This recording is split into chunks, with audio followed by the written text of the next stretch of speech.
Bom dia, bom dia, bom dia a todos. Nós estamos muito felizes, nós da equipe Good morning.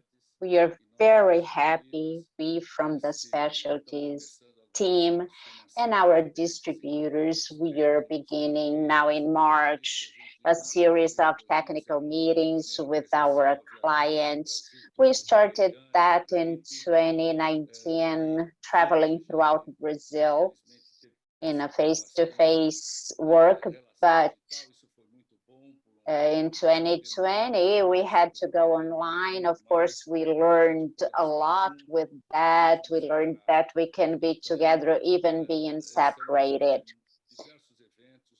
We'll have different meetings from March to November with important subjects that will be brought by our technical team, always based on the demand that you, client, ask from us. You really drive us to bring new alternatives. Our distributed companies are very interested in our Brazilian market. We are a growing market in the life science area. We have many people here. Be all welcome, and I hope we have a very fruitful day with the novelties and a high level of knowledge sharing. We'll have 3 phases in this event. In the first part, Eliane, our guru, will make a presentation about subjects about sunscreens, physical sunscreens, without spoilers, of course, but it will be very nice. She'll talk about the workbench solutions, and then we'll have Guglielmo from Calixem. He is very knowledgeable in the area of active and ingredients, and then after questions to Guglielmo, we'll have Phosphatec presentation with doctors Karsten and Frederick. Phosphatec is a German company that makes up the formulations we'll be talking about today. With questions and answers, we'll have a nice opportunity of sharing this morning.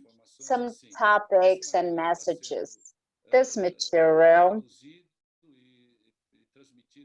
will be produced and transmitted online by our YouTube channel. You'll have all the material there to revise, revisit, to download to your library. That is our contribution for, sharing knowledge. There is simultaneous translation. If you want, you can listen to the original audio, or you can choose Portuguese. Yeah, the translator is Cida. We have been working together for over a year now, so we have a technical collaborator helping us with the chat, the questions that will come there. So you can ask questions, as many as you want. So Guglielmo and Frederick will answer the questions. Be welcome. Thank you for your presence. I always ask you, challenge our team. We are here to really look for the best solutions for our market. So I want to thank Phosphatec, Calixem, Eliane, our guru of our structure. I hope we have a nice day. And now Eliane will continue. A good morning. Thank you. Good morning, Gabriel. Good morning to you all. It is a pleasure to be here, to have your presence here. I will try to be summarized and to bring a little bit about our market, about Brazil in terms of sunscreen. So we have workbench solutions. It's not easy to produce sunscreens. I congratulate you all who work with this type of development. Brazil, we are in the tropics, so that's where we live. Our geographical location favors sun incidence. Over 70% of our days have sun incidence, and this is an average of all our regions. Solar protection means protecting the Brazilian people's health. Here, we also work for exportation.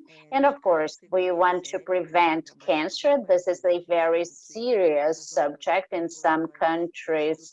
The regulations are so strict that sunscreen or sun protection is a drug.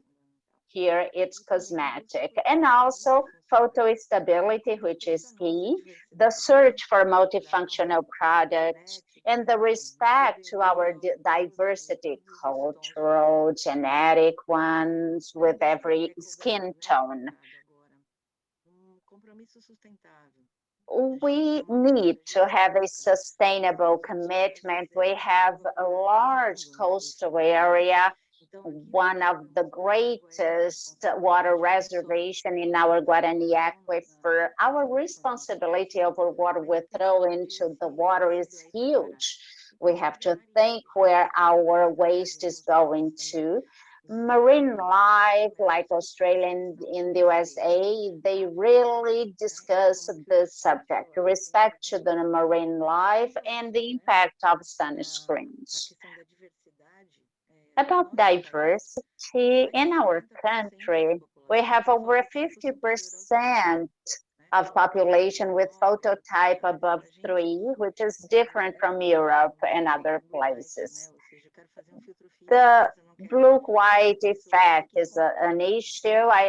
I don't want anybody to have white skin when they use the sunscreen, and that is also part of the makeup area. We have to think about that. Multifunctionality. Young skin has a higher level of calcium compared to an older skin because we have aging factors.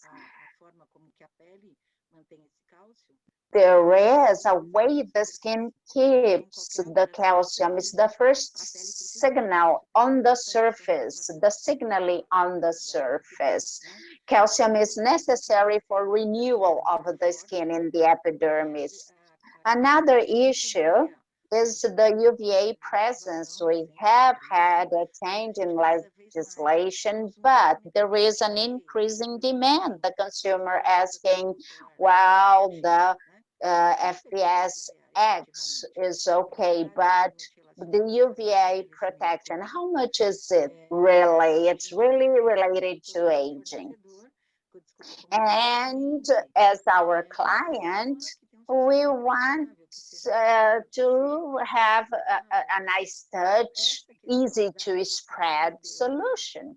So UVB and UVA protection has extended to other bandwidths like visible light, blue light, bandwidth. We'll talk about that later in detail, but we want good coverage, good stability, good spreadability related to the sensorial effect. That is what the market is looking for. Solar protection with UVB, UVA, if it has protection to visible light, even better, and physical protection, which is safer.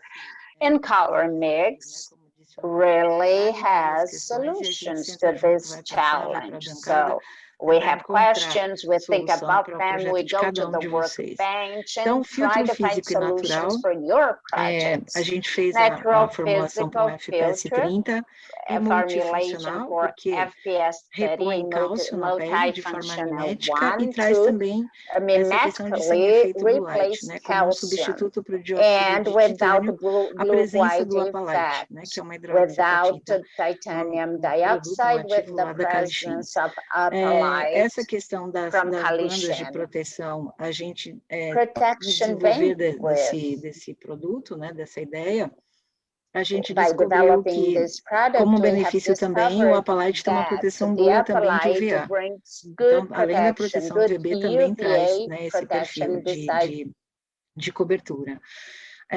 A gente conseguiu fazer um processo a frio sustentável, né, usando biológicos naturais e emulsionante líquido. Com isso, a gente tem a ideia de entregar fórmulas seguras e sustentáveis, pensando numa cascata de emolientes para ter uma boa espalhabilidade, um sistema leve e de toque seco e agradável. Então, aqui está a estrutura da formulação, que depois vai estar disponível para vocês. Se precisarem dela, é só entrar em contato com a gente manda sem nenhum problema, né? Ajuda aí como fazer, mas a gente andou recebendo alguns questionamentos de como fazer. E aí essa foi a nossa ideia de trazer para vocês, né, esse filtro solar. E nesse primeiro momento a gente começa com a descrição do reológico mineral, que é o nosso OCT de ACK. Em água fria, simples, o importante é ter esse sistema de agitador, né, em disco de cisalhamento. Enquanto isso, a Juliana está preparando a dispersão do zinco, usando o olive oil PCA, que é o emulsionante líquido, e a cascata de emolientes, né, formada aí pelo copaster DO, que é o distiolate. A gente tem a inclusão do fosfadermifio e do óleo de oliva, né? São os três emolientes que a gente associou, pensando aí nos cálculos de HLB, em estruturas que sejam semelhantes, para que tenha estabilidade a fase oleosa. E aí tem o trabalho da dispersão do óxido de zinco, nessa formulação, porque a gente tem uma proposta natural, foi utilizado um óxido de zinco de grau farmacêutico sem nenhum revestimento, apenas com uma granulometria adequada para a formulação. Enquanto a Juliana faz essa abertura do óxido, voltando a dizer que é importante o disco de cisalhamento, e aí a elaboração da emulsão necessariamente, né? A gente está juntando as fases, né, A e B, aquosa e oleosa. A gente vê a emulsão, já ficou branquinho, e enquanto isso ele precisa de um tempo de agitação. Enquanto isso, a Juliana vai preparar a dispersão do apalite. E aí eu queria, né, o conservante, fosfato de pó, a água, né, e a gente percebe que é um volume bem pequeno e a gente consegue dispersar uma quantidade grande de pó. Né? Então, o apalite, olha o volume que tem de apalite. E como que a gente consegue que faça a dispersão dele na água, depois o Dr. Guglielmo vai estar explicando, porque ele pode ser aberto em óleo também, depende da tua formulação, se é uma emulsão óleo em água ou água em óleo, isso vai depender um pouco, por isso que a gente está aqui também para ajudar, né? Aí vem para a dispersão, como a gente faz em qualquer situação, né, de uma dispersão de um pó em um líquido, volta a chamar a atenção para a quantidade de pó, um volume pequeno de líquido, deixa isso em agitação, até total dispersão, né? Agita aí por 15 a 20 minutos, é importante ter esse sistema de agitação. Aí a Juliana, né, que é o nosso braço direito e esquerdo lá na bancada, mostrando a pasta que é formada. E aí a gente vem para o segundo milagre, né? Ou seja, tem uma goma xantana, fosfaderme X34, vai ser solubilizada nesse pouquinho de água, que realmente é uma goma diferente, né? Completamente diferente das que tem no mercado. Então, não tem nada melhor do que a gente olhar, né? Ou seja, nesse volume muito pequenininho, Juliana faz a dispersão da goma, e agora vai juntar as fases, né, que estão faltando.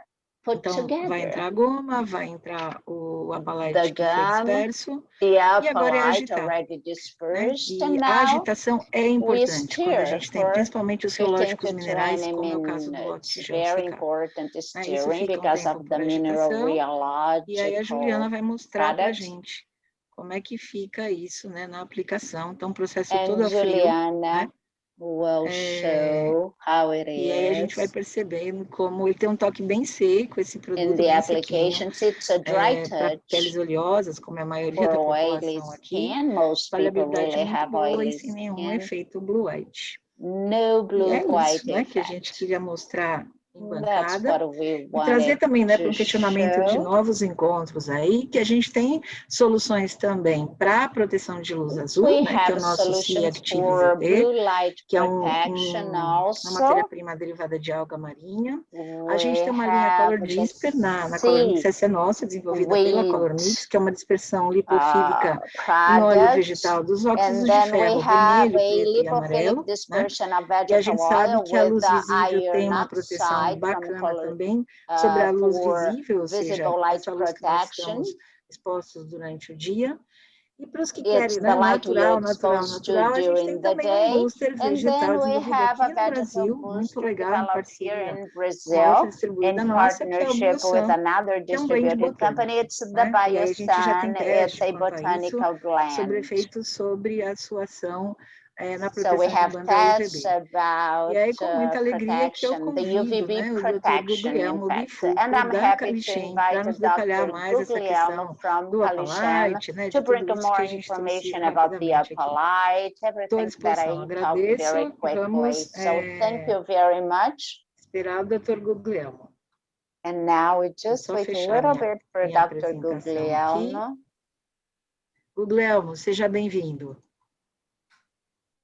Hello, everybody, and thanks to Eliane for letting me speak now. So today, with this webinar, we will introduce the concepts of apalite and other liquid emulsifier that were used in the formulation that Eliane has described a little before. So just before starting with the presentation, a few words about the company, because Calichem is an Italian company involved in cosmetics industry since around 20 years with a green philosophy, but not just a green philosophy, but also a biotech nature that comes from a very deep study of natural components and how arranging them to give functional actives and ingredients, technical ingredients like indeed emulsifiers, surfactants, and many others. Our range is composed of three main categories of active ingredients. We will go through two of them with this discussion because we will see some vegetable lipoamino acid, which is the olive oil PCA, which is the liquid emulsifier that was introduced before by the description of Eliane. Then we have an area of molecular biology and biotechnology with several active ingredients for several applications, microbiota, anti-aging, etc. And then we will have the other player of the formulation that Eliane introduced, the apalite, because we will talk about hydroxyapatite. Hydroxyapatite for sun care application is one of the most relevant points of this discussion, and it is represented by the active ingredient apalite. Apalite is a sunscreen booster based indeed on mineral-based hydroxyapatite, and it is a product patented for sunscreen application. Now, the inky name of this raw material is hydroxyapatite. We know that hydroxyapatite is a compound of natural origin because it is commonly found in human bones, in human teeth, in fish bone, and for example, in rocks. So we have natural reserves all over the world. Of course, for ethical reasons, Calichem is not sourcing anything from humans, animals, or the environment. We are recreating through our know-how, exactly the same biomimetic hydroxyapatite that is occurring in nature. So the goal of this development of this active ingredient is represented by the application in sun care products. In sun care products, our main positioning in the market is the replacement of titanium dioxide, for example, but also organic filters. That's what the formulation made by Color Mix team was consisting of.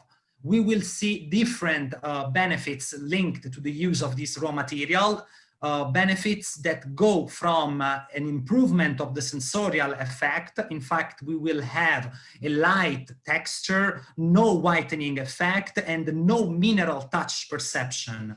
So this is very important because cosmetics products, per definition, need to be pleasant.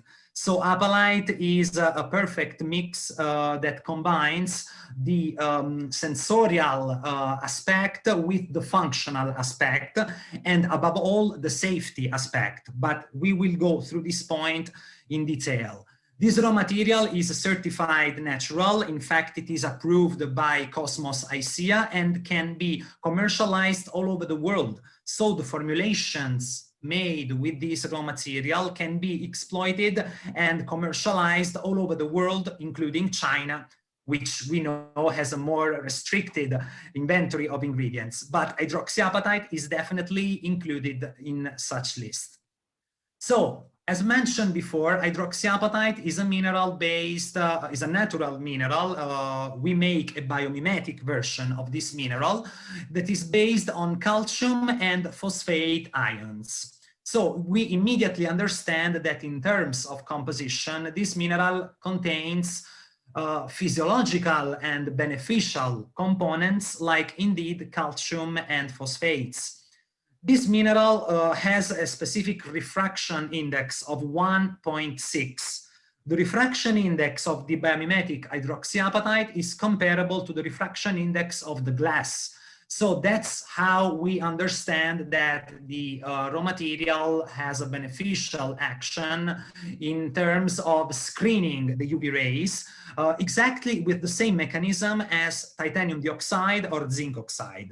But we will see that the benefit of Apalite is not only related to the physical screening, it also implies a biological action, which we will describe shortly. So, Apalite can be used in two potential ways. We can use it in hybrid traditional sunscreens, where basically we are replacing inorganic fillers like zinc oxide or titanium with indeed Apalite and combine it with organic filters. Or we can make only a formulation with physical filters. Let's say that the mineral sunscreen is the most important trend that we are having today, because in such terms it enables to obtain safer formulations for all consumers, including especially babies. So very quickly we will see the rationale of use of Apalite and why using it in traditional hybrid sunscreens. First of all, because we are able to improve the formulation pleasantness when we are replacing titanium and zinc oxide. These two minerals, in fact, are notoriously having a texture which is a little heavy, at least when they are not in nanomaterial form. So, for such a reason, using Apalite, which has a mineral-free touch, enables to improve significantly the sensoriality of creams, reducing the blue whitening effect and give it a lighter texture. Also, we can improve the safety profile of sunscreens because we are able to reduce the amount of organic filters in the formulation and the use, for example, of titanium dioxide, which is a little controversial in this moment since it has been identified as a cancerogenic material and the market is trying to find some alternatives to it. So in this way, Apalite works both on a formulation point of view, on a safety point of view, and also from an environmental point of view. We will go in detail through the environmental topic shortly. On the other side, we can use apalite in mineral sunscreen. So the goal in this case is reducing the final whitening of the formulation and the heavy flow, which is typical of high amount of use of either zinc oxide or titanium dioxide. So this texture improvement and this reduction of the whitening effect enables to increase the compliance of final consumers in using natural alternatives in the sunscreen area by respecting the environment, because this solution that we are proposing is absolutely compliant to the vision of a safer approach when we are considering the relationship between the man and the environment. Of course, the improvement of the safety profile related to the reduction or the elimination of titanium and organic filters enables to have also this application to be made for baby care products, which we know are quite sensitive topic because the baby skin is extremely sensitive. So here we have a visual impact of how apalite is able to reduce the skin whitening effect. This is a base cream containing, in one case, titanium dioxide at 6% of active matter, and in the other case, 6% of active matter of apalite. You can see that basically there is no blue whitening effect when applying apalite. So from a sensorial point of view, we are talking about an absolute revolution in the sun care market, because we are talking about a molecule that works through a physical screening mechanism. Regarding the environment, I was mentioning before that apalite gives a very important solution in the market. In these terms, it is important to keep in mind, for example, that as anticipated at the beginning of this discussion, apalite is found, the material apalite is made of is found, for example, in human bones, in human teeth, but also in the fish bone. And we know that fish bone is an integral part of the ecosystem of the world. So basically, when we are using a material like the biomimetic hydroxyapatite of apalite, we are using a material which is extremely similar to the material that has been found in the sea for ages, for centuries. So in this way, we are able to reduce consistently the impact of sun care formulation to the sea waters. And Eliane showed before the beautiful seas that are found in Brazil. For sure, the use of products like apalite enables to protect this beautiful environment, which we must keep as it is for the future and the next generations. So let's go in detail from a on the technical aspects of apalite. So this raw material has been object of many tests. We know that usually it is better to work with in vivo test with this product rather than in vitro. For which reason? Simply because apalite does not work on substrates, for example, like the polymethamethyl acrylate, which are commonly used in vitro assessments. Its benefits are more visible on the living skin cells. So usually we experience better performances of apalite in vivo application rather than in vitro. So our recommendation, and in such terms, Calichem is also open to offer a service of testing in vivo to the customers. We definitely recommend to get in touch with Color Mix and Calichem, and we can arrange customized tests in vivo that are the most reliable and the only one official method that is accepted through ISO recommendations. Now we will have a quick look of the performances of apalite. Basically, we see here in the hybrid sunscreen how the apalite is able to affect the sun protection factor in comparison to titanium dioxide when used in formulations containing organic filters. In the first example, we have some specific organic filters in our formulation that give SPF 15. by using the same amounts of titanium dioxide or apalite, we are able to keep at least the same performances of titanium dioxide. In some cases, like for example in the following slide, we even have better performances. So in this case, when working on an SPF 30 formulation, we can even give a better result than titanium dioxide does. And exactly the same pattern is observed, for example, when we see the formulation of an SPF 50+. So the benefit of apalite and titanium dioxide is comparable as long as we have organic filters in the formulation. That is what these tests are suggesting and proving. These tests are object of a publication on a very popular magazine, which is SOFW magazine, a German magazine that is issued in English. So basically, it's an international and very reliable source of scientific information for cosmetics industry. Then we have the test of formulation in object that was previously described by Eliane. So this is a formulation containing 25% of apalite active matter and 4% of zinc oxide. This formulation was tested on some subjects with phototype 2 and 3, and we have measured both the SPF and UVA protection factor.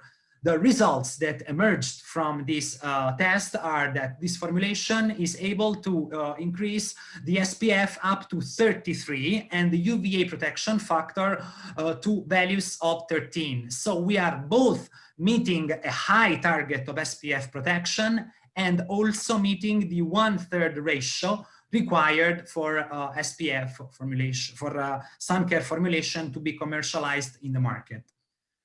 Besides the huge impact on the sustainability point with the use of sustainable substances, we also have to think that this formulation is developed in cold process. So it is an additional added value that allows to reduce the environmental impact related, in this case, to the production of the finished product in object.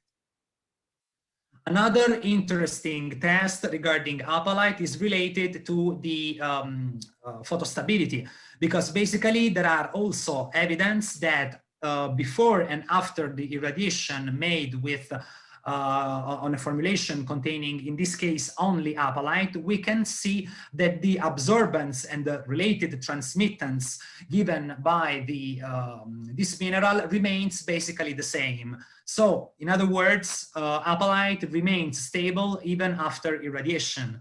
This is a very important point because we know that plenty of sun filters in the market are not able to support this activity, especially UVA filters, but not only them. As you know, probably know very well, formulation with apalite in mineral sunscreen area has won the award at In Cosmetics Latin America quite recently in 2019 on a different formulation, and this is a further accomplishment that proves the high level of innovation that this raw material and this system of formulation is able to bring on the table. Apalite is not only a sunscreen ingredient that works through a physical screening action, but it also works as an anti-aging substance. Why? At the beginning, we have mentioned that apalite is made of calcium and phosphate ions. So these calcium and phosphate ions are able to be gradually released on the skin when meeting the acidic pH typically found on the skin. So in this case, when we apply a sun care product, apalite will work in a dualistic way, because from one side, it will be able to screen the UV rays through its absorbance properties, but on another hand, it will be able to increase the calcium signaling on the skin cells and release also phosphate ions that are able to nourish skin phospholipids and promote the skin barrier integrity. In fact, as a matter of fact, we have some evidence of these in vivo benefits related to the use of apelite, which are the soft focus effect that is linked to the refraction index of the raw material. But more importantly, we have a reduction of the wrinkle depth of minus 10% after a 4-week treatment. We have an increase of plus 10% of skin elasticity and a decrease of the viscoelasticity ratio. A decrease of this value, of this R6 value, implies that the skin has a more compact status, because basically we are able to reduce its stretchability. Reducing the skin stretchability means that the skin is more compact. And we know that the skin barrier integrity is one of the first problems that comes out when we are having excessive sun exposure. So formulations with apelite, we are able to offer many options. In general, the product can be used both in water in oil and oil in water formulations. The recommendation that we make is that either if we work on oily phase, on water phase, the apelite needs to be added slowly, little by little, under stirring. That's the most important point. You can disperse it both in water and oil. It doesn't make much difference.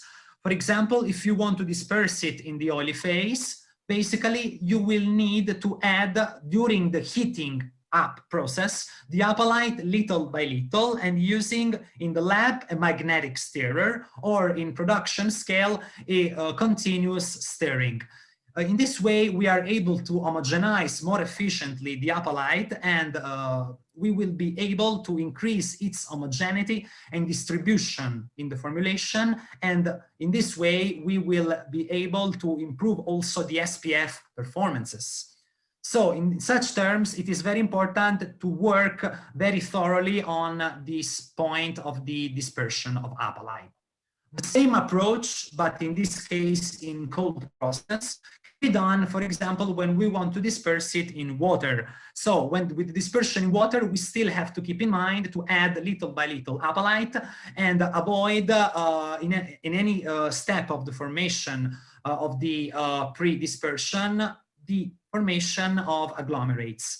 So basically, with the slow addition, we are able to minimize any side effects when developing the formula, and optimize the SPF performances of the raw material. So summarizing, either we work in oily phase or in water phase, we always need to pay a lot of attention to the addition of apelite that has to be carried out very slowly. We have several examples of formulations, both hybrid and the typical mineral sunscreen that we have described right before. So we will leave this formulation available for, this presentation available for everybody. So basically we'll be able to reproduce these formulations in the lab. So this is exactly the formulation that was shown before by Eliane. So let's go to the second topic of the discussion, which is the olive oil PCA. This is the liquid emulsifier that was used inside our formulation. And this olive oil PCA is defined as a green silicon. On the right side of the screen, you can see the inky name, which suggests that this liquid emulsifier only contains olive oil and PCA. So first, nice information, this product is palm-free. So another very important point in the area of sustainability. So besides this aspect of palm-free composition, this product is able to work as a moisturizing, as an emollient and tensor active, and also promote an emulsification and of the system that is given by its amphiphilic nature. Because of the texture it is able to provide, this compound is called as a green silicon. And also in this case, this raw material is China compliant. In general, very important to keep in mind that all the olive oil technology is patented. So Calichem has a patent for the development of lipoamino acids, lipopolypeptides and liposugars containing olive oil fatty acids. And this raw material is part of the discussion indeed. Here we can see from a visual point of view what is the composition of the product and how it is made. So we see the olive oil fatty acids with their long unsaturated chains combined through a condensation with the PCA. PCA, which is a moisturizing active ingredient that is part of the skin natural moisturizing factor. So this raw material is an example of the fusion between naturality and biotechnology of Calichem, which is able to take natural actives, combine them through a scientific know-how, and obtain specialties with advanced features. In terms of scientific objectification, the olive oil PCA has been tested in several ways. We will see very quickly its most important effects. It has been proven to increase skin moisturization, elasticity, and emolliency after in vivo test against the placebo, as well as a very high perceived efficacy score. In this case, for example, the olive oil PCA has been proven to be able to determine in the panelists increased perception of hydration, skin replenishment, anti-wrinkle, and skin firmness. Please do not forget that we are talking about an ingredient that is supposed to be an emulsifier. These are effects that we are commonly observing with active ingredients. So this is a very important point of discussion because we understand the dualistic nature of this molecule, which is both a technical ingredient, but also an active ingredient. And then, of course, the reason for which olive oil PCA was used in this formulation, which is the use as emulsifier. This use as emulsifier is promoted by the amphiphilic nature of the olive oil PCA, where the olive oil represents the non-polar part and the PCA represents the polar part. In specific systems like the one that has been created by Color Mix technical team, it has been possible to develop this cold process emulsion when combining this olive oil PCA to our hydroxyapatite and the other actives and the technical ingredients found in the formulation. So here is a summary of all the potential application of this product. We can use it also, for example, in rinse-off application for its emollient and moisturizing features. We can use it as, of course, as an active ingredient. We have seen the in vivo test, as a sensorial enhancer, and as a co-emulsifier. So in such terms, this raw material is extremely versatile and enables to be be used in really plenty of potential projects and applications. The product is certified by Cosmos, is totally palm-free, and is compliant to the vegan philosophy, and has a very high value of ISO 16128 values. So we are almost running out of time. Here we have also another quick overview of the potential marketing claims. We have palm, PEG, silicone, and sulfate-free composition, and many other beneficial effects, both in technical sourcing and functional aspects. Just to finish this discussion, we have also the olive oil in our range, and that was included in this formulation. Let's say that the olive oil is an ingredient that has been used in cosmetics industry for ages. It dates back to the ancient Egypt, but it was also used in ancient Rome for the production of fragrances. It has been used in many soaps. Historically, the Aleppo soap, the Nablus soap in Palestine, Castile soap in Spain, Marsiglia soap in Italy and France.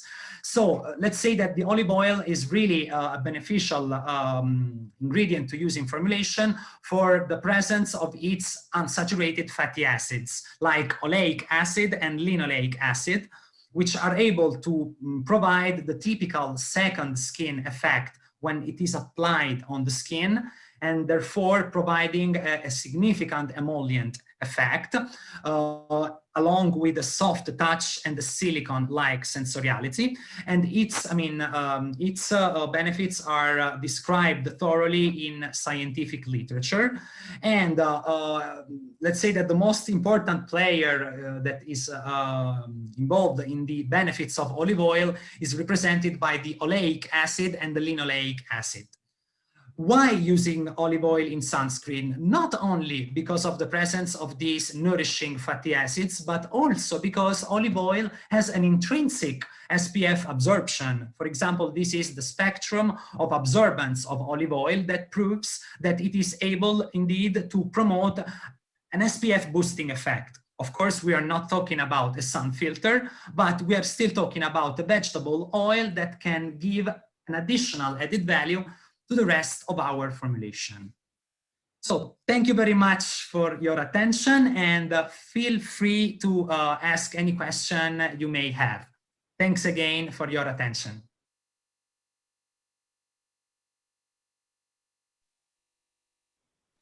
Olá, Guglielmo. A gente já tem algumas aqui que chegaram para a gente. A primeira...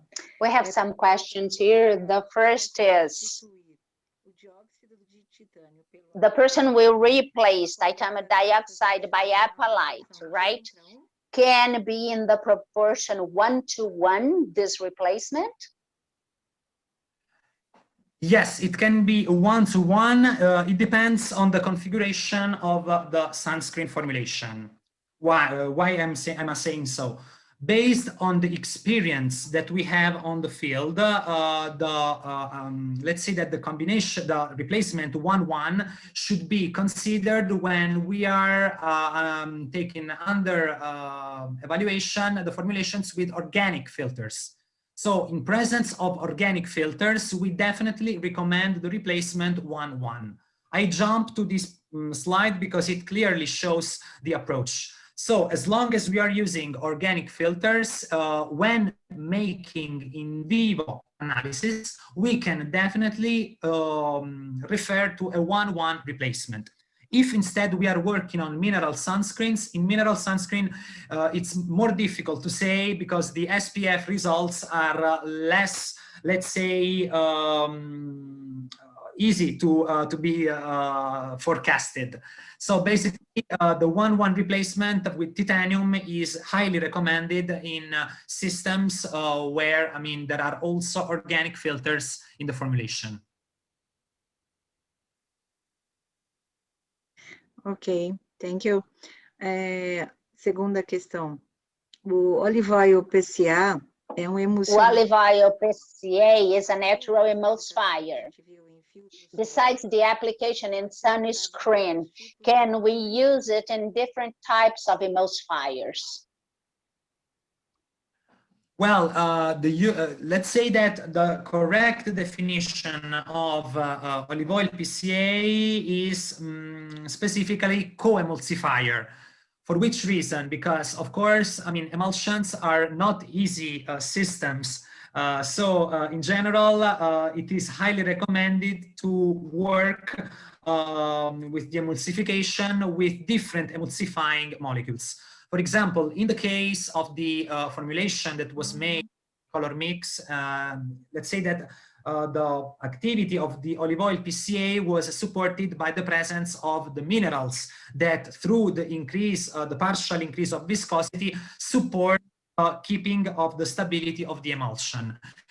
In general, rather than a typical emulsifier, we define the olive oil PCA as a co-emulsifier. So it can definitely help to keep stable the formulation, but we would always consider the addition of other ingredients to give additional stabilization to the system. Emulsions are unstable systems per definition. So the more we can work on a 316 degrees approach, better we will have stability.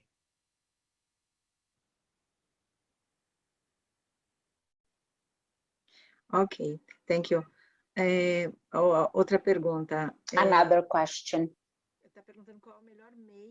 What is the best means to disperse the apatite?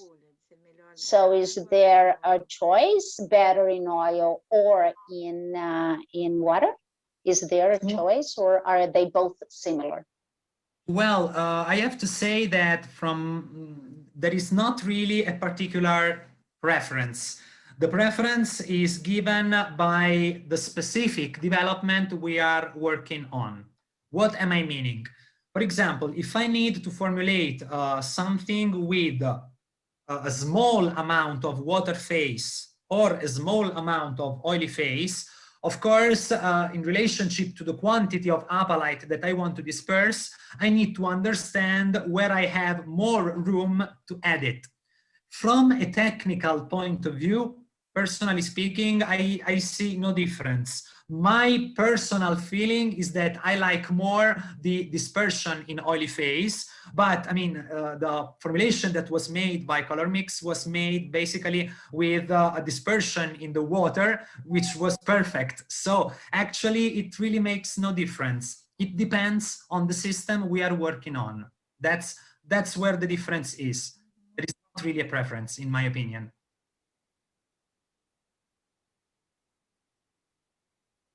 Ok, mais uma.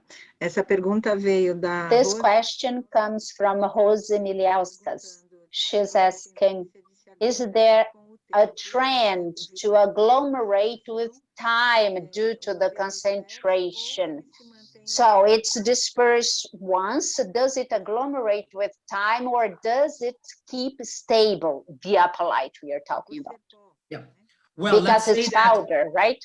Yeah, exactly.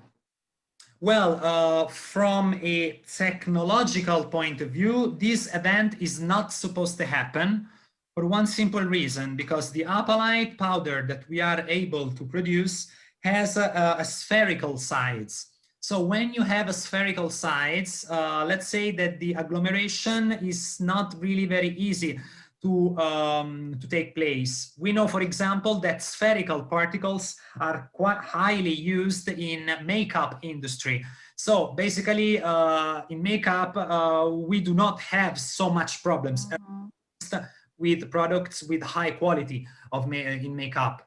In general, let's say that if some events like this could happen, they could be probably linked to the efficacy in long term of the emulsifying system.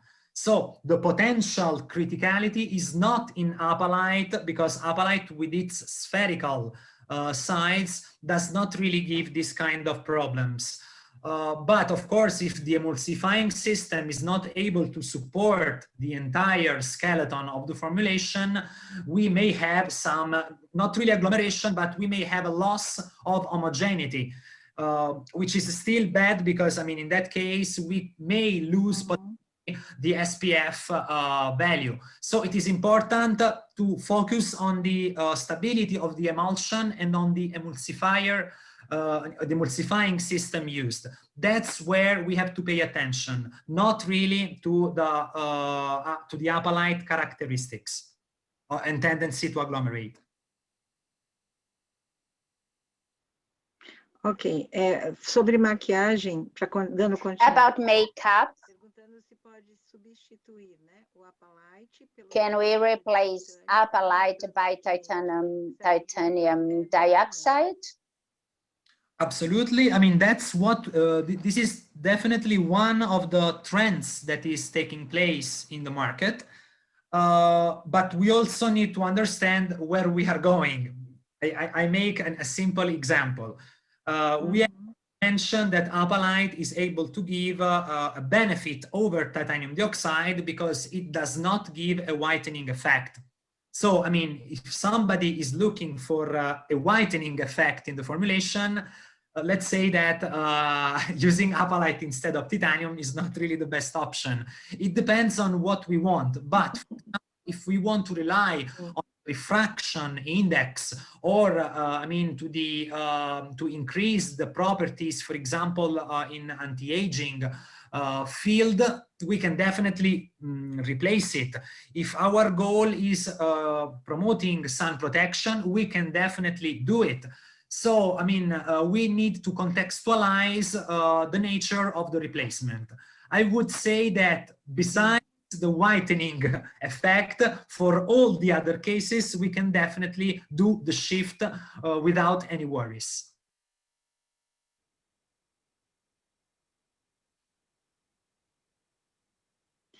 Ok, nós vamos encerrar as outras perguntas. So we'll close here. All the other questions will be answered, will be sent to Dr. Guglielmo and be answered by email or anything online.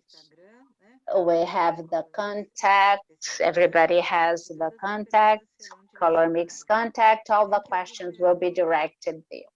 Thank you, Guglielmo. Thank you very much for the time you dedicated and for the attention. Thank you very much. E agora a gente vai convidar, né, o Dr. Carsten e o Frederic. We now invite Dr. Carsten and Frederic from COSFATEC to continue with their presentation. Thank you very much, Eliane. Thank you very much, Guglielmo, for the presentation. We are very honored that many of our COSFATEC products are in the formulation of color mix. First of all, I would like to introduce myself. My name is Frederic. I'm the sales manager for North and South America at COSFATEC, and my colleague Carsten Dietz is the former head of R&D and now sales director Asia Pacific here, and is responsible for many years for several different blends and products we have. So COSFATEC's main aim is the natural stability in formulations. So microbial stability, antioxidative stability, and also the stability against phase separations. We have several different products, and we are going to introduce today COSFAGUARD Pol from the COSFAGUARD product range, and COSFADERM X34, Xanthan, Feel, and also tocopherol T70 non-GMO. The COSFAGUARD preservative blends are our easiest blends, you can say. They contain one listed preservative, one naturally derived ingredient, water. They are therefore liquid, highly efficient for the price, and free of parabenes and formaldehyde separators. The reason why we have less listed preservatives is you have better skin tolerance, you have less negative side effects. That makes it very easy and still a very, very high efficiency against bacteria, yeast, and molds. The product we are going to introduce is COSFAGUARD Pol, mix of sodium levulinate, aqua, and potassium sorbate. It is liquid and soluble easily in water. You can use it within a pH range of 3.5 to also a range of 5.7, 5.8, and easily applicable during the water phase or also at the end of the final formulation. It is just a preservative, so the main aim and the only aim is to preserve eventually the formulation. We would say that you can use 1.5 to 2% as a concentration. Here it says for wet wipes, rinse of products, but you can also use it in day creams, sunscreens, after some lotions. You can also increase the concentration to 4%. However, we would rather recommend using 2% and then boost it with one of our boosters, such as propanediol, Pantiol, or GMCY. We also have some challenge tests here.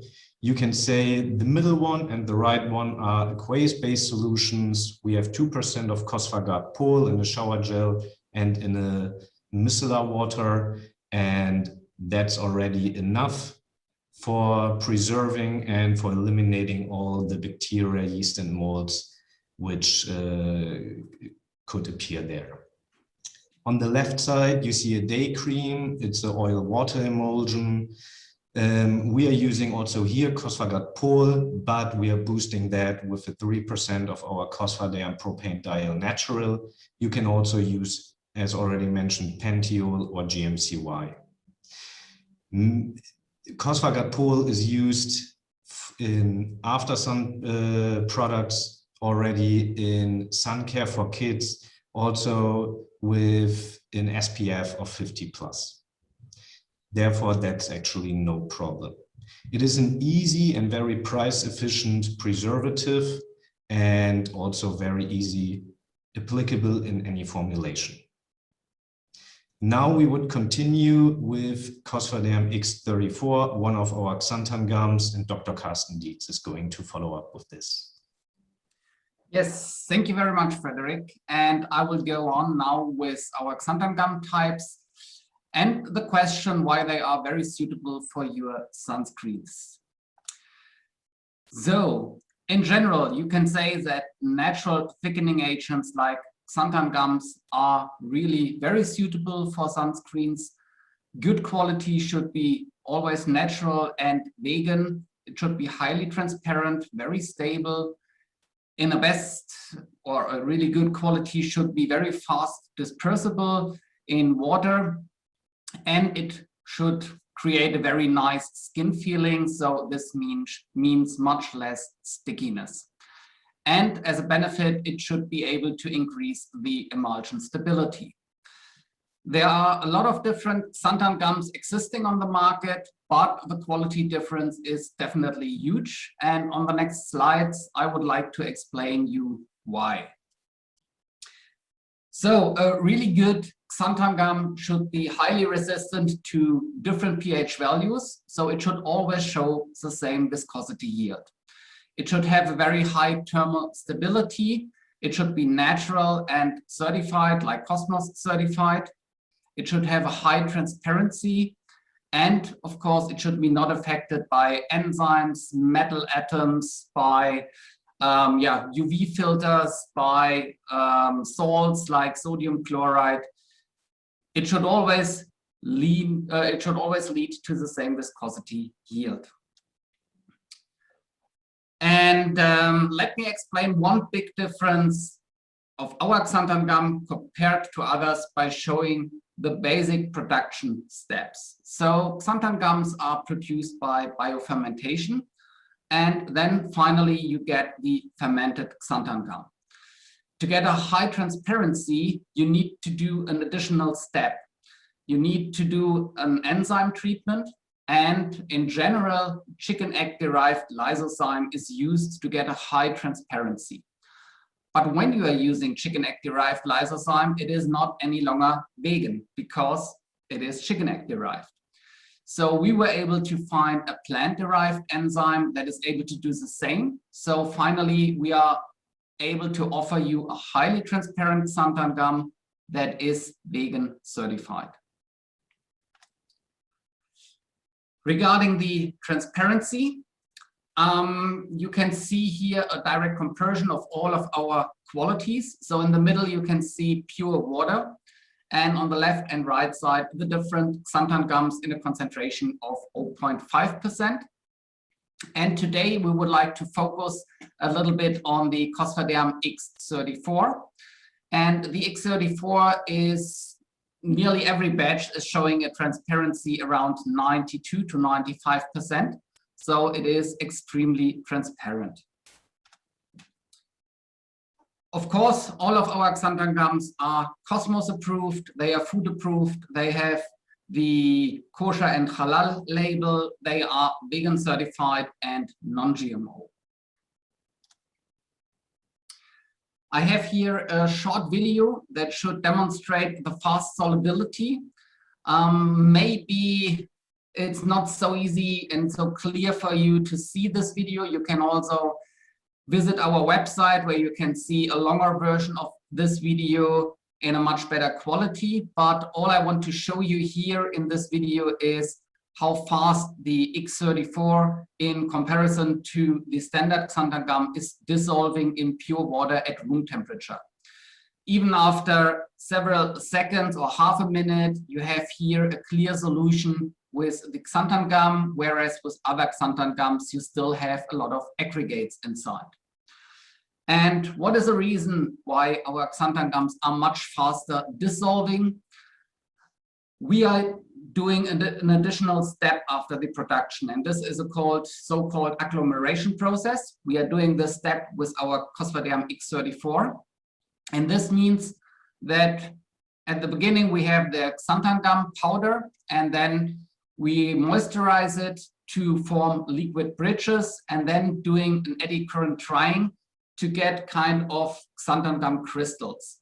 And this is then forming these kind of blackberry structure. And this blackberry structure is much less forming aggregates when you are dissolving it in water. So it's much faster dissolving.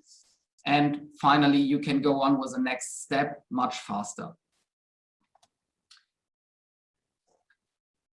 At the beginning, I also mentioned the impact of a really good xanthan gum quality to the emulsion stability. And this might be really interesting for sunscreens, because sunscreens come in contact with really very rough conditions. So for example, very hot temperature when the customer is putting it at the beach, or it might be stored in the car in the sun. So it is really hard to form and to get a very high stability for sunscreens, even harder than for a normal oil and water emulsion. And what we did, we compared the emulsion, or the influence of the emulsion stability from our xanthan gum and also from a standard xanthan gum. In this test here, we were using a so-called lumicizer. And the lumicizer is a kind of centrifuge that has a laser inside. And while you are centrifuging the emulsion, the laser is always detecting the phase separation. So on the right side here, you can see the results. So after 24 hours at 1,900 G-forces, we had a phase separation of, by using our xanthan gum, of 2.17 millimeters, whereas with the standard xanthan gum, we had a 7 to 8 times higher phase separation, which was 16.65 millimeters. And this should demonstrate you that the influence only of the xanthan gum is really huge to the emulsion stability. The more stable the network is, the xanthan gum is forming, the more stable will be your emulsion. And of course, in combination with some good emulsifiers, you can really form very, very stable formulations. Let's talk about the pH stability. So here you can see the viscosity yield. Viscosity yield is here given in millipascal seconds in dependency on the rotation speed of the stirrer and the typical curve of xanthan gum. And we selected here and we compared here very extreme pH values. So standard pH values for cosmetics might be around about pH 5 to 7. But we also tested pH 1 up to pH 13. And what you can see is that it doesn't matter what kind of pH value you will have always nearly the same viscosity yield and the same viscosity behavior. And it's pretty the same for the concentration of salts, so of sodium chloride here. Here again, we have the viscosity yield given in millipascal seconds, and here the concentration of sodium chloride given in percent. The typical concentration of sodium chloride in formulations might be 0.5% to 2%. And in this concentration, you will have a very, very stable viscosity yield of the xanthan gums. It decreases a little bit by adding more and more and more salt. But frankly speaking, I never saw a formulation that contained 10% of sodium chloride. That's so far everything about the xanthan gums. And I would like to go on with our tocopherol, so the T70 non-GMO.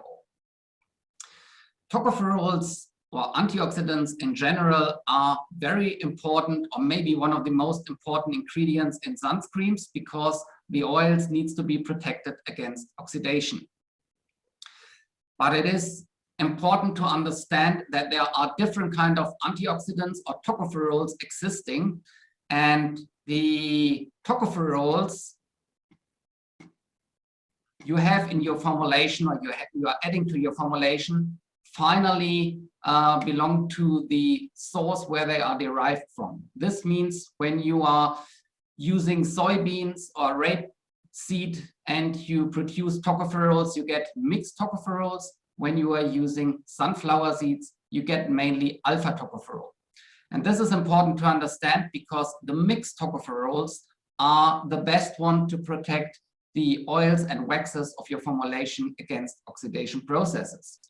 Whereas the alpha tocopherol is the only bioactive tocopherol. So if you want to protect the membrane lipids of the human skin against oxidation, so if you want to have an active antioxidant in your formulation, or let's say in an after sun lotion, then you should always use the alpha tocopherol that is derived from sunflower. To show you, or today we want to focus on the T70 non-GMOs, or the mixed tocopherols, and to show you the efficiency of these tocopherols, let's take a look to some Rancimart test results. The Rancimart testing is pretty easy. You have the pure oil and you add it to one of the chambers here, and you also compare it to the oil plus a specific concentration of an antioxidant that is also added to another chamber. And then you have a continuously airflow and heating to have a very, very high amount of stress for the oil. And finally, you are measuring the induction time. So the higher the induction time, the longer was the oil stable and was not oxidized. Let's take a look to some test results. And here in this picture, you can see the Rancimart test results of tocopherol compared to BHT. On one hand, BHT might be a little bit harmful, and I don't know how the situation in Brazil is. In Germany, it is not very often used. Most people are using tocopherols. But anyway, it's very famous and it's good for a comparison. So you can see here we have the pure oil mixture, and it became rancid after 13.89 hours. If you add a low concentration of BHT, the oil mixture was more stable. It was stable for 21.15 hours. But if you add the same amount of tocopherols, of mixed tocopherols, it was even more stable. So stable for 24.5 hours. And it's the same if you increase the concentration. So 0.2% of BHT was even more effective, but nevertheless, more tocopherol created a higher stability, and it was over 32.86 hours stable and protected against oxidation. And also interesting is to see the difference between alpha tocopherol and mixed tocopherol. I mentioned on my first slide, when I introduced you to the tocopherols, alpha tocopherol is a bioactive tocopherol. But if you add it to the oil, and if you try to protect the oil phase of your formulation with alpha tocopherol, yes, it is working, but it is less efficient. So here you can see a direct comparison. So you can see that 0.05% of sunflower-derived alpha tocopherol is less efficient compared to 0.05% of soybean-derived mixed tocopherol.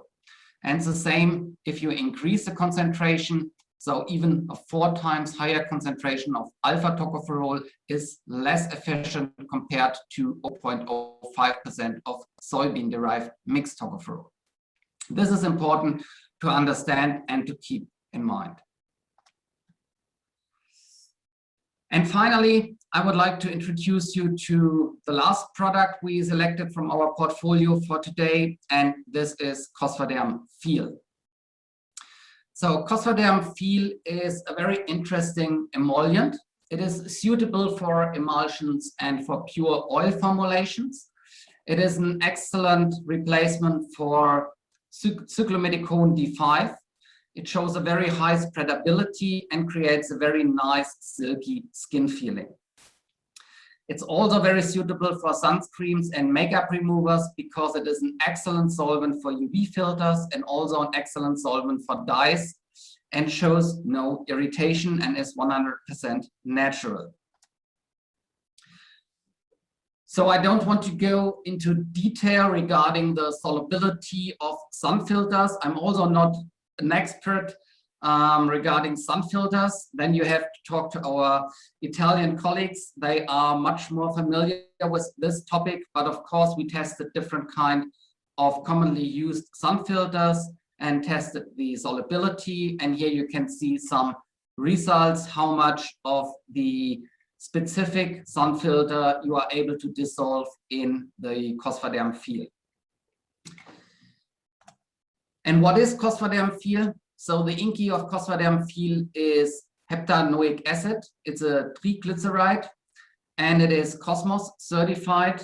And I mentioned it is a silicone replacement, or to become more specific, I would say it's one of the best natural derived replacements. Of course, I know that the number of silicons are huge and the feeling of silicon is really very nice and it's hard to find some replacements, but on the other hand, silicons are definitely not good for the skin and also absolutely bad for the environment. If we are talking about microplastics and things like this, you should definitely know it because you are surrounded by beautiful nature that needs to be protected. So therefore, a 100% biodegradable natural product is, of course, a much better choice. So you can see here a little bit the profile of the Cosvaderm Feel regarding its film forming properties, the silky skin feeling, skin conditioning, stickiness, spreadability, the absorption, and the blunt.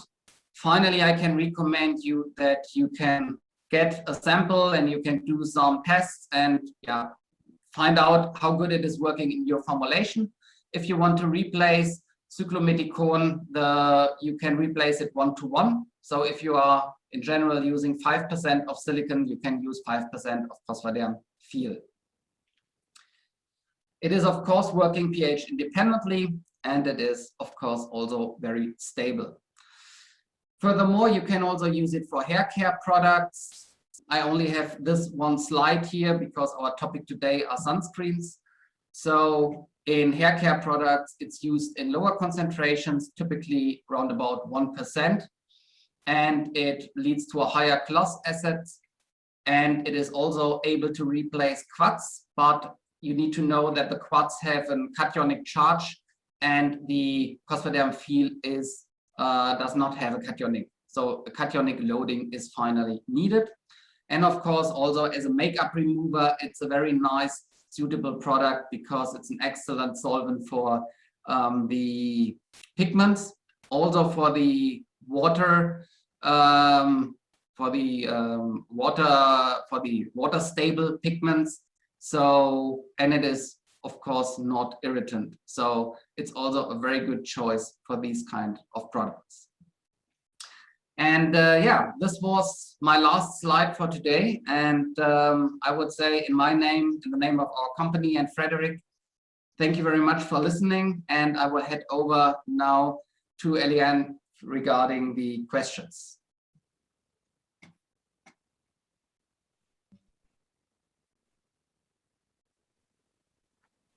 Obrigada, Dr. Carsten e Frederic. E a gente tem uma pergunta aqui para vocês. Com relação a... We have a question for you. Yes, Cosvaderm X34. yes.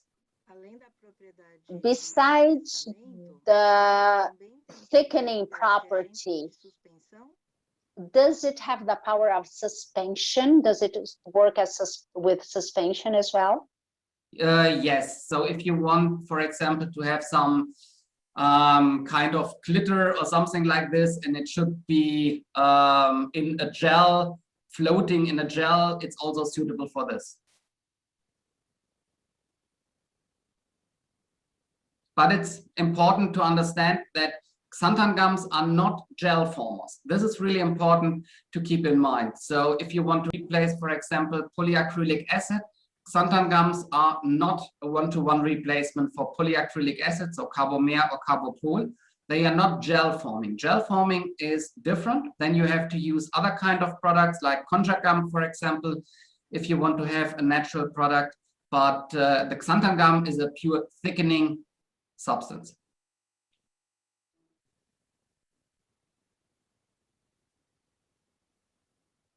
Ok, thank you. Uma outra pergunta, o Cosfaderm T70... Cosfaderm P70, non-GMO, is a natural vitamin E. To use outside solar screen. The question is, can this antioxidant be used to avoid oxidation in products in oil phase only? For example, an oil, a vegetable oil for the body, for the skin, you know? Yes, exactly. So the tocopherols are in general used in food and also in cosmetic products, and it doesn't matter what kind of formulation you have, they are always protecting the oil phase. So everything that is oil soluble is protected. Even when you are using an oil soluble extract, it gets protected by the tocopherol.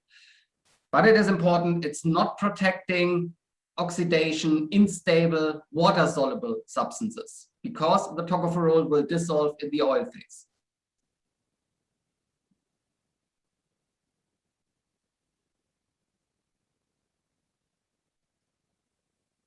Ok, temos outra pergunta. Gostaria de saber qual a temperatura recomendada. I'd like to know the adequate temperature to apply during the production process. We would like to add this ingredient in the oil phase that will be heated at 80 degrees. Does it resist this temperature, the Cosfaderm non-GMO P70? Okay. Yes, of course. It is. I mean, if you are heating it to 80, 90 degrees for, let's say, 1 day, it's definitely a part of the tocopherol might get oxidized.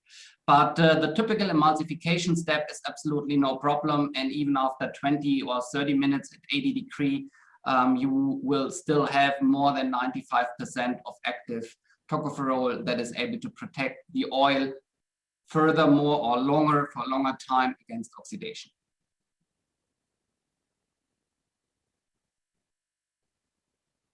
Ok, próxima pergunta. Cosfaderm X34. Cosfaderm X34, can it be used to thicken tensile active systems like shampoos, soaps?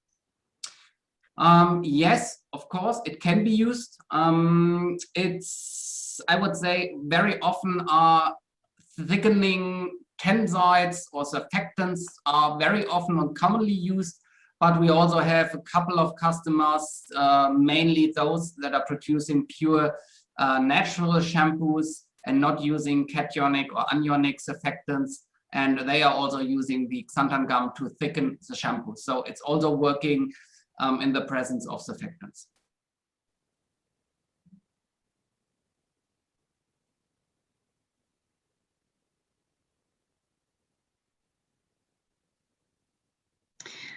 Tem mais uma pergunta. Another question. In the formulation, we saw the Cosfagarden powder, your conservant or preservant. Does it support a pH superior to 6, that product or any other? Can you refer me to another product, pH above 6? Yes, I mean, finally, if you have a specific project, I would recommend to get in contact to our distributor or finally to Frederick and to share some more information, because we have a broad range of different kind of alternative preservatives. And finally, every formulation is unique, and for every formulation you can find the best preservative or alternative preservative. There is not the preservative existing that is working in all kinds of formulations. This is definitely not existing. So we always have to take a look, what kind of formulation is it? What is your final pH value?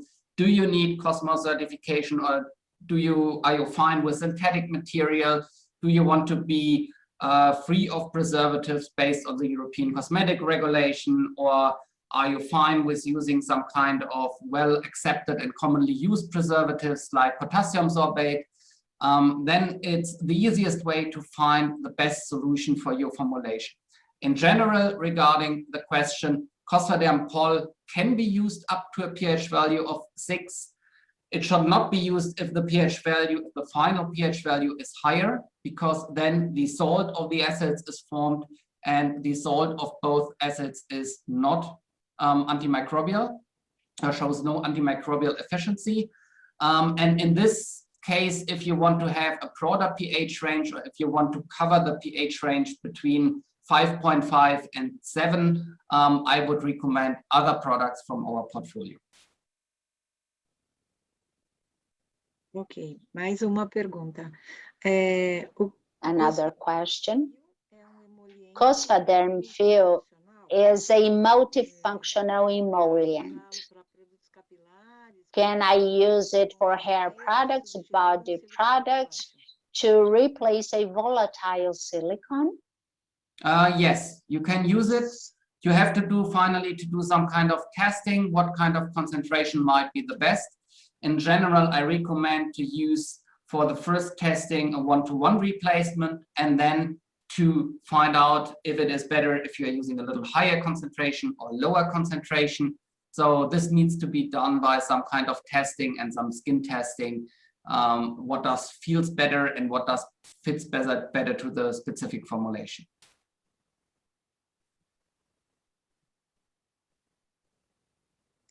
Obrigada. A gente agradece ao Dr. Thank you. E ao Frederic. A gente tem mais questões, assim como no caso We thank Dr. Carsten and Frederick. We have more questions. We'll send all the questions, especially about the preservatives, because the question has to be in more detail. So we thank you very much. We thank you, the Calishem group, the group of life sciences that have supported us in carrying out this event, the translation, and Gabriel will have the last words. We from the technical team from Life Sciences are very happy with your collaboration and your participation.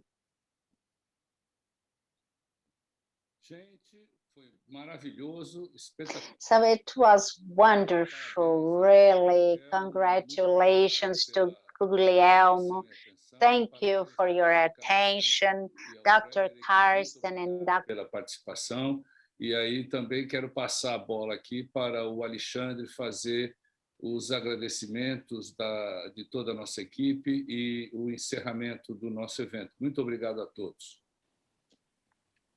Bom dia, pessoal. Queria agradecer a presença de todos vocês, dizer que nossa equipe técnico-comercial está à disposição para qualquer outra dúvida. Agradecer muito às nossas representadas, a Calishem, a Cosfatec, pela aula que nos deram, e ficamos aqui à disposição de vocês, tá? Eu, Eliane e nosso corpo técnico-comercial.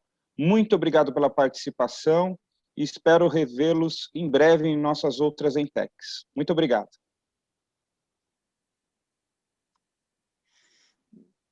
Bye, bye.